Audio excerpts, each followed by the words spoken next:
성부와 성자와 성령의 이름으로 아멘. 슬기롭게 성경 통독 잘 듣고 계시죠? 또 성경 말씀 같이 읽으면서 들으시는 것도 좋겠다는 생각도 좀 해보고요. 그냥 편하게 들으셔도 괜찮습니다. 원래 제가 이것을 하게 된 의도는 올 한 해 동안 성경 말씀을 좀 가까이 하자는 뜻이었고, 그리고 편하게 들을 수 있도록 10분 정도의 시간에 맞추려고 노력을 했습니다. 그러면서도 또 성경을 다 읽어야 한다는 욕심이 함께 있다 보니까 마음이 급해서 읽는 속도, 통독 속도가 약간 빨랐던 부분도 있었죠. 그래서 좀 마음을 바꿔서 일단 복음은 편하게 들을 수 있도록 속도를 맞춰야 되겠다. 집중할 수 있도록. 그래서 좀 복음 말씀은 천천히 읽는 것을 원칙으로 좀 할까 이렇게 생각을 했고요. 자, 오늘은 마태복음 13장 말씀으로 시작합니다. 씨 뿌리는 사람의 비유와 가라지의 비유는 설명을 따로 해주시죠. 그리고 겨자씨의 비유, 또 누룩의 비유, 보물의 비유와 진주 상인의 비유, 또 그물의 비유를 통해서 하느님 나라를 설명해 주십니다. 개인적으로는 관광 코스를 만들어서 한번 잘 보여주시면 우리 생각도 마음도 하느님 나라를 훨씬 더 많이 향할 텐데 하는 생각이 들지만, 어쨌든 비유를 통해서도 잘 가르쳐 주시기 때문에 우리가 이 희망을 가지고 신앙생활을 잘 할 수 있는 그런 말씀입니다. 끝으로 이제 제자들이 잘 깨달았는지 질문으로서 13장을 마무리하십니다. 씨 뿌리는 사람의 비유. 그날 예수님께서는 집에서 나와 호숫가에 앉으셨다. 그러자 많은 군중이 모여들어 예수님께서는 배에 올라 앉으시고 군중은 물가에 그대로 서 있었다. 예수님께서 그들에게 많은 것을 비유로 말씀해 주셨다. 자, 씨 뿌리는 사람이 씨를 뿌리러 나갔다. 그가 씨를 뿌리는데 어떤 것들은 길에 떨어져 새들이 와서 먹어버렸다. 어떤 것들은 흙이 많지 않은 돌밭에 떨어졌다. 흙이 깊지 않아 싹은 곧 돋아났지만 해가 솟아오르자 타고 말았다. 뿌리가 없어서 말라버린 것이다. 또 어떤 것들은 가시덤불 속에 떨어졌는데 가시덤불이 자라면서 숨을 막아버렸다. 그러나 어떤 것들은 좋은 땅에 떨어져 열매를 맺었는데 어떤 것은 100배, 어떤 것은 60배, 어떤 것은 30배가 되었다. 귀 있는 사람은 들어라. 비유로 말씀하신 이유. 제자들이 예수님께 다가와 왜 저 사람들에게 비유로 말씀하십니까? 하고 물었다. 예수님께서 그들에게 대답하셨다. 너희에게는 하늘나라의 신비를 아는 것이 허락되었지만 저 사람들에게는 허락되지 않았다. 사실 가진 자는 더 받아 넉넉해지고 가진 것이 없는 자는 가진 것마저 빼앗길 것이다. 내가 저 사람들에게 비유로 말하는 이유는 저들이 보아도 보지 못하고 들어도 듣지 못하고 깨닫지 못하기 때문이다. 이렇게 하여 이사야의 예언이 저 사람들에게 이루어지는 것이다. 너희는 듣고 또 들어도 깨닫지 못하고 보고 또 보아도 알아보지 못하리라. 저 백성이 마음은 무디고 귀로는 제대로 듣지 못하며 눈은 감았기 때문이다. 이는 그들이 눈으로 보고 귀로 듣고 마음으로 깨닫고서는 돌아와 내가 그들을 고쳐주는 일이 없게 하려는 것이다. 그러나 너희의 눈은 볼 수 있으니 행복하고 너희의 귀는 들을 수 있으니 행복하다. 내가 진실로 너희에게 말한다. 많은 예언자와 의인이 너희가 보는 것을 보고자 갈망하였지만 보지 못하였고 너희가 듣는 것을 듣고자 갈망하였지만 듣지 못하였다. 정말 우리는 대단한 시대에 살고 있습니다. 씨 뿌리는 사람의 비유를 설명하시다. 그러니 너희는 씨 뿌리는 사람의 비유를 새겨 들어라. 누구든지 하늘나라에 관한 말을 듣고 깨닫지 못하면 악한 자가 와서 그 마음에 뿌려진 것을 빼앗아 간다. 길에 뿌려진 씨는 바로 그러한 사람이다. 돌밭에 뿌려진 씨는 이러한 사람이다. 그는 말씀을 들으면 곧 기쁘게 받는다. 그러나 그 사람 안에 뿌리가 없어서 오래가지 못한다. 그래서 말씀 때문에 환난이나 박해가 일어나면 그는 곧 걸려 넘어지고 만다. 가시덤불 속에 뿌려진 씨는 이러한 사람이다.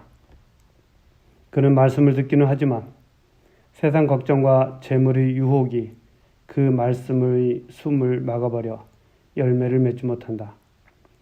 좋은 땅에 뿌려진 씨는 이러한 사람이다. 그는 말씀을 듣고 깨닫는다. 그러한 사람은 열매를 맺는데 어떤 사람은 100배, 어떤 사람은 60배, 어떤 사람은 30배를 낸다. 우리는 1000배의 열매를 내야 되겠죠. 좋은 씨앗과 또 우리 마음, 또 우리 신앙, 좋은 밭이 바치고 또 밭이 되도록 해야 된다. 이런 생각입니다. 가라지의 비유. 예수님께서는 또 다른 비유를 들어 그들에게 말씀하셨다. 하늘나라는 자기 밭에 좋은 씨를 뿌리는 사람에 비길 수 있다. 사람들이 자는 동안에 그의 원수가 와서 밀 가운데 가라지를 덧뿌리고 갔다. 줄기가 나서 열매를 맺을 때 가라지들도 드러났다. 그래서 종들이 집주인에게 가서 주인님, 밭에 좋은 씨를 뿌리지 않았습니까? 그런데 가라지는 어디서 생겼습니까? 하고 묻자 원수가 그렇게 하였구나 하고 집주인이 말하였다. 종들이 그러면 저희가 가서 그것들을 거두어낼까요? 하고 묻자 그는 이렇게 일렀다. 아니다. 너희가 가라지들을 거두어내다가 밀까지 함께 뽑을지도 모른다. 수확 때까지 둘 다 함께 자라도록 내버려 두어라. 수확 때 내가 일꾼들에게 먼저 가라지를 거두어서 단으로 묶어 태워버리고 밀은 내 곳간에 모아들이라고 하겠다. 이 가라지의 비유 보면 주인이 뿌린 것이 아니면 원수가 뿌린 것이죠.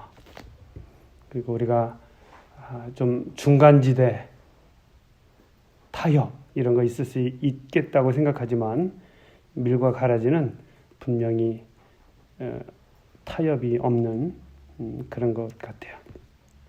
겨자씨의 비유. 예수님께서 또 다른 비유를 들어 그들에게 말씀하셨다. 하늘나라는 겨자씨와 같다. 어떤 사람이 그것을 가져다가 자기 밭에 뿌렸다. 겨자씨는 어떤 씨앗보다도 작지만 자라면 어떤 풀보다도 커져 나무가 되고 하늘의 새들이 와서 그 가지에 깃들인다. 누룩의 비유. 예수님께서 또 다른 비유를 그들에게 말씀하셨다. 하늘나라는 누룩과 같다. 어떤 여자가 그것을 가져다가 밀가루 서말 속에 집어넣었더니 마침내 온통 부풀어 올랐다. 서말 대단히 많은 양이죠. 아마 엄청났을 것 같아요. 하늘나라는 그렇다라는 것이죠. 비유를 들어 가르치시다. 예수님께서는 군중에게 이 모든 것을 비유로 말씀하시고 비유를 들지 않고는 그들에게 아무것도 말씀하지 않으셨다. 예언자를 통하여 나는 입을 열어 비유로 말하리라. 세상 창조 때부터 숨겨진 것을 드러내리라 하신 말씀이 이루어지려고 그리 된 것이다. 가라지의 비유를 설명하시다. 그 뒤에 예수님께서는 군중을 떠나 집으로 가셨다. 그러자 제자들이 그분께 다가와 밭의 가라지 비유를 저희에게 설명해 주십시오 하고 청하였다. 예수님께서 이렇게 이르셨다. 좋은 씨를 뿌리는 이는 사람의 아들이고 세상은 밭이다. 그리고 좋은 씨는 하늘나라의 자녀들이고 가라지들은 악한 자의 자녀들이며 가라지를 뿌린 원수는 악마다. 그리고 수확되는 세상 종말이고 일꾼들은 천사들이다. 그러므로 가라지를 거두어 불에 태우듯이 세상 종말에도 그렇게 될 것이다. 사람의 아들이 자기 천사들을 보낼 터인데 그들은 그의 나라에서 남을 죄짓게 하는 모든 자들과 불의를 저지르는 자들을 거두어 불구덩이에 던져버릴 것이다. 그러면 그들은 거기에서 울며 이를 갈 것이다. 그때 의인들은 아버지의 나라에서 해처럼 빛날 것이다. 귀 있는 사람은 들어라.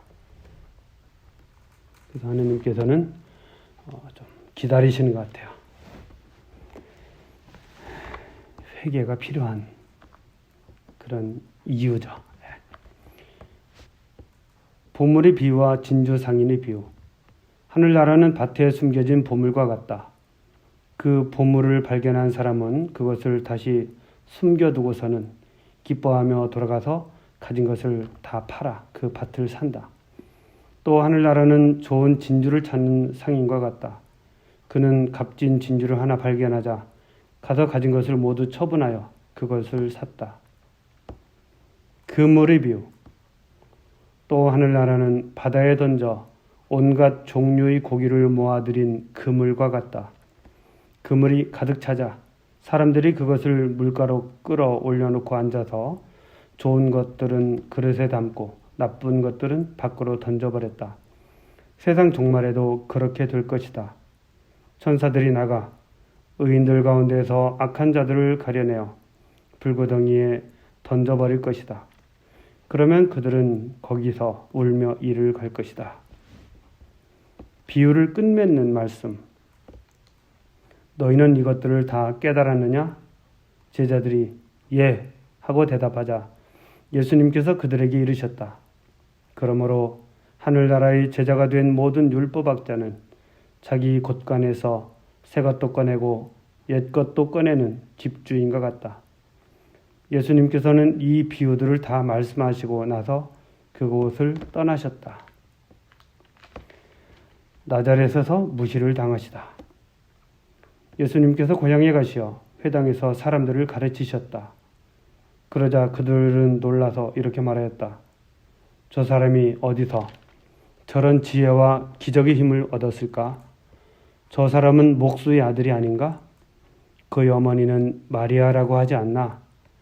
그리고 그의 형제들은 야고보, 요셉, 시몬, 유다가 아닌가? 그의 누이들도 모두 우리와 함께 살고 있지 않는가?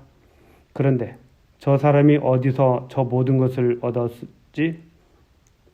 그러면서 그들은 그분을 못마땅하게 여겼다. 그러자 예수님께서 그들에게 이르셨다. 예언자는 어디에서나 존경받지만 고향과 집안에서만은 존경받지 못한다.